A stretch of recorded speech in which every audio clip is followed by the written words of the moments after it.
think Jonathan can speak as well. Okay, are we ready to go?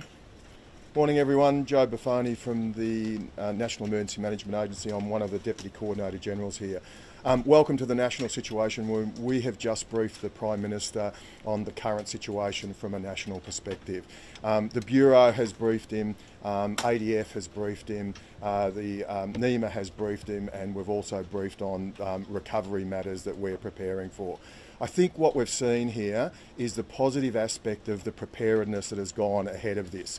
We've seen community actually heed the warnings, and some are actually in evacuation centres as we speak. The cyclone has de-intensified to a tropical low, but will still impact on land, and the event is not over. We will still see significant flooding, and that is the focus.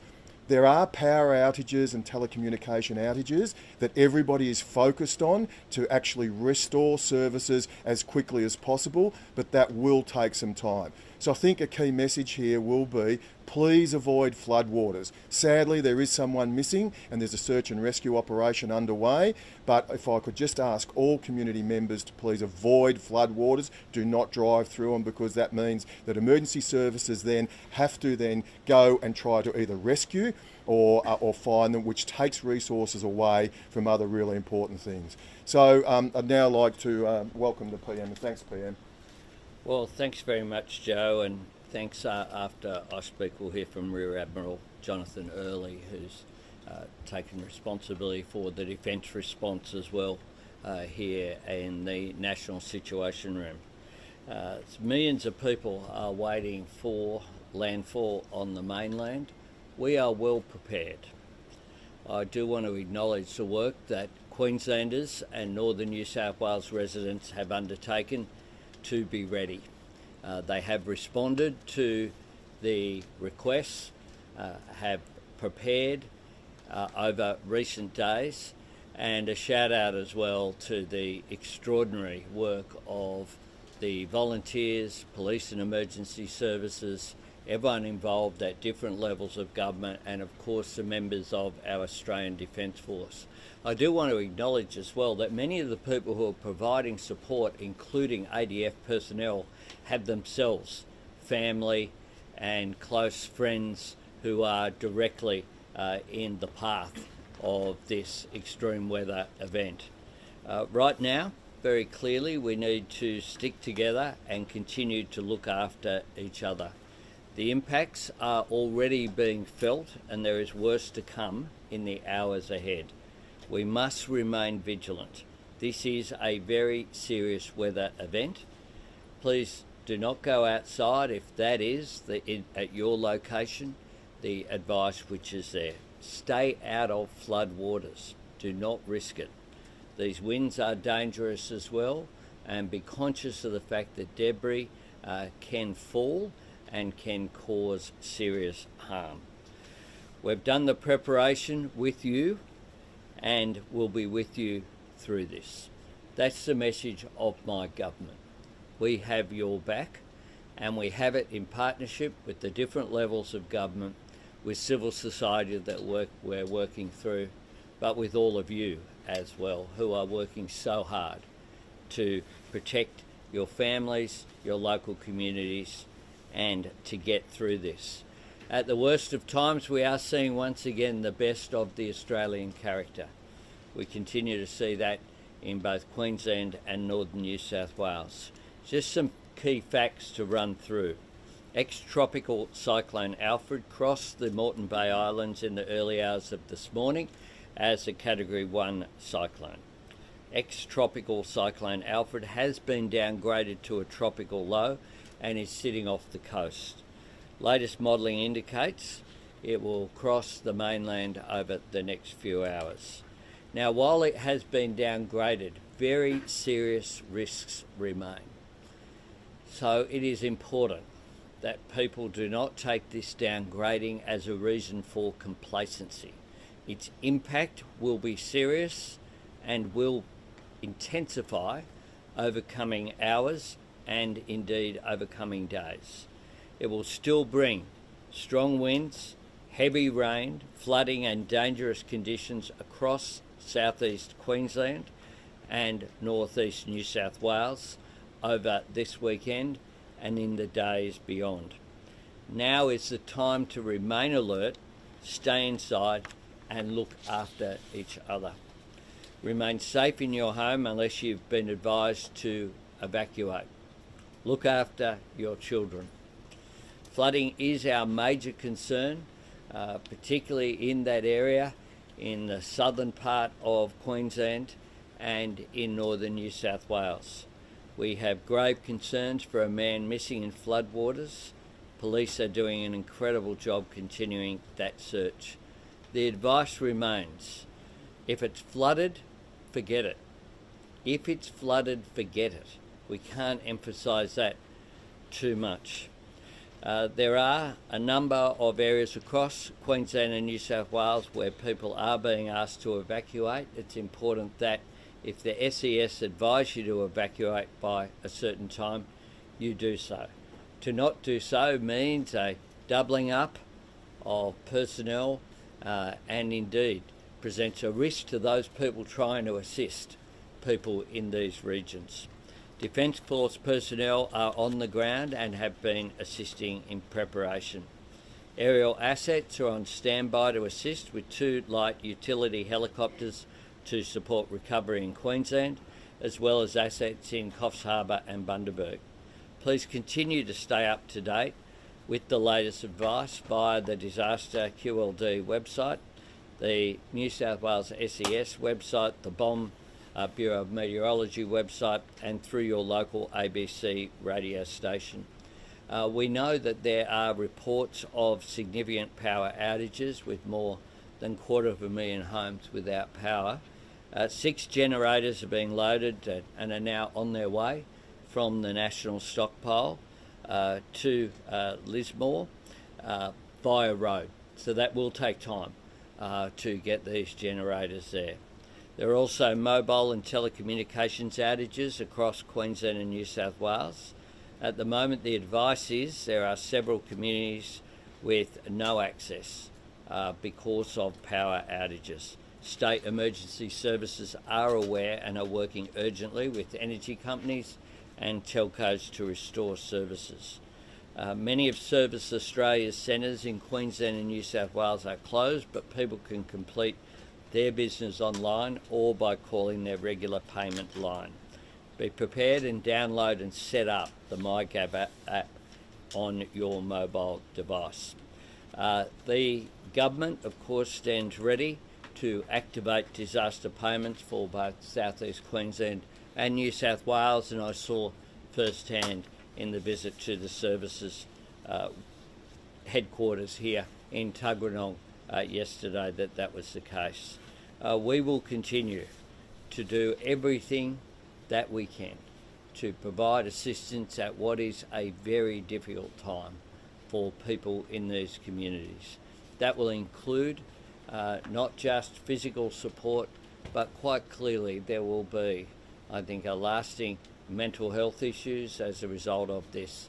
Some of these communities have copped it time and time again, and that just makes it so tough for people who've rebuilt, recovered, and then find another wave of trauma heading their way along with the cyclone. So I say that please stay vigilant over the coming period. We will do what we can as a government, and I thank the ongoing liaison that's occurring between my government, the Crisafulli government and the Minns government, as well as local mayors on the ground who are doing what we can, and I certainly thank the Australian Defence Force, and I ask Rear Admiral Jonathan Early to address you now.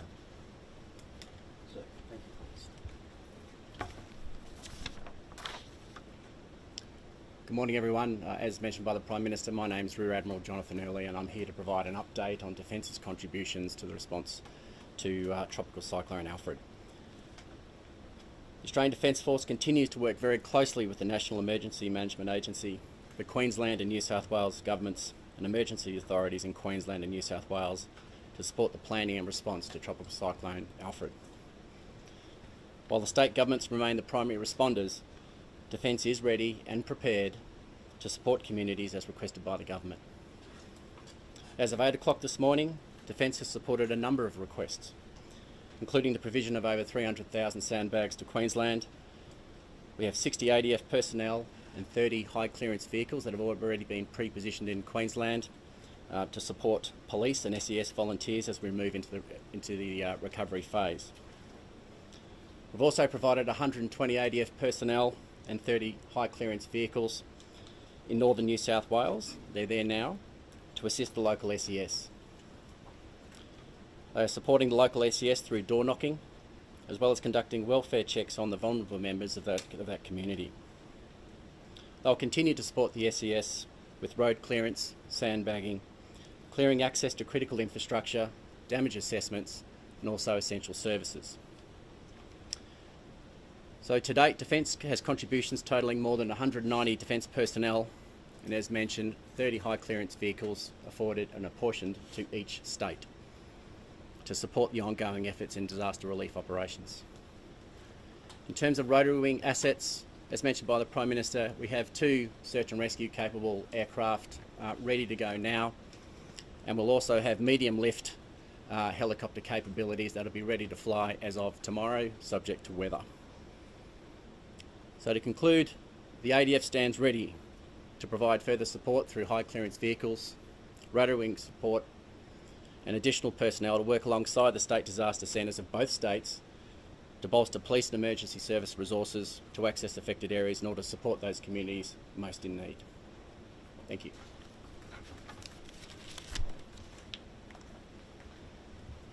Thanks so much, Rear Admiral. We're happy to take a few questions. Prime Minister, obviously a lot of preparation has gone into this cyclone, but it has been downgraded. A similar thing happened in WA a few weeks ago in terms of a storm being downgraded over there. Is it becoming harder to predict these sorts of weather events? Well, I might get the Bureau to comment on that would be appropriate. No, it's really quite common, or relatively common, for a tropical cyclone as it approaches land to start behaving a little bit more unpredictably. When they do stall at the coast, they tend to lose the energy support, the energy that really spins up the tropical cyclone, so it needs a nice deep pool of warm water underneath it. So once you see a tropical cyclone starting to stall, then the chances that it will start to drop in category or be downgraded increase. Thank you. If I could just make 2 quick comments. One is that we certainly have prepared for the worst. That's appropriate. Second comment to make is because of the downgrading, people shouldn't think that the danger has gone away. That is one of the risks here, and I want to emphasise this is a very serious weather event that will have a significant impact. What we want to do is we don't want to see any loss of life, but we also want to minimise the impact of this, and part of the way that you do that is by this early preparedness. Prime Minister, you confirmed last night that you will be handing down a budget. What relief can we expect for these cyclone-affected communities, plus any cost of living? Well, we certainly will be providing appropriate support. We stand ready to activate disaster payments. We won't be waiting for the March 25 budget to do that. We will do so expeditiously as is appropriate.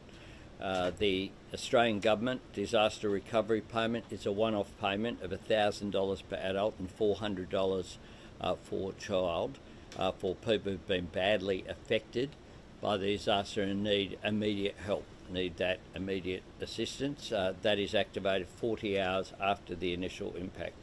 The disaster recovery allowance is a payment for up to 13 weeks for people who are unable to work as a direct result of the disaster.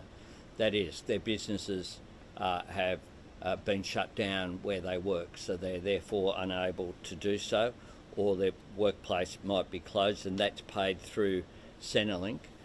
There are also jointly funded payments between the Commonwealth and the states that are activated by the states. There's a personal hardship assistance scheme states can choose to activate these payments, which cover immediate personal costs like replacing food, medical supplies, clothing, and essential household items like bed linen and white goods. That is activated by the states. And what cost of living relief were you, what cost of living relief, new cost of living relief were you providing? Well, look, I'm focused on this issue. The March 25 budget will be on March 25, as we foreshadowed last year. How damaging do you anticipate this to be to the national economy? Will there be estimates or forecasts? This will have an impact on the national economy. There's no question about that. Already it's having an impact. Businesses are closed. People are unable to go to work. The human impact is one thing. The environmental impact is significant, but the economic impact is as well. We will be making that assessment in the coming days. Prime Minister, are you planning to visit the impacted areas in coming days? What role are you going to play in coming days? We know that you obviously have ruled out going to visit the Governor General, so why was that important to you to be present? Yeah, I'm planning to head north when it's appropriate in coming days. We do have a cabinet meeting, has been long scheduled for Tuesday here. Monday, for those non-Canberrans watching, is a public holiday here in Canberra, so we have the regular cabinet meeting is scheduled for Tuesday. I suggest that will be going ahead here in Canberra, so I'll return here. But if I can, I certainly want to get to the areas affected, back to the areas affected directly over coming days. Prime Minister, the coalition spokesman for emergency services, Perrin Davey, a few days ago refused to rule out that NEMA may be part of the public service cuts under a coalition government. What would this look like if there were less public servants to help with the recovery efforts and planning? Obviously the public servants here, they're here early on a Saturday morning. They've been here on a 24-hour basis, working their guts out in the interests of Australians. Our public servants do just that. They serve the public. They deserve respect. Prime Minister, the results of the WA election could play a key role at the federal election. How confident are you in Labor today? I obviously wish my friend Roger Cook all the very best today, but my focus today is solely on this event. I spoke with Premier Cook earlier this week. I wished him well. I had intended to be with him yesterday. We had a joint media conference planned and events. I was planning to be there this morning as well, with in a range of electorates were scheduled. This was clearly my priority, was to stay on the East Coast. It was appropriate that I go to Queensland firstly, but then also come to the National Situation Room and the National Headquarters of Services Australia and make sure that the coordination was as good as it has been. The United States tariffs could come into effect in 4 days' time. Have we secured an exemption? We're very much focused on this, but we continue to advocate for Australia's national interests. Thanks very much.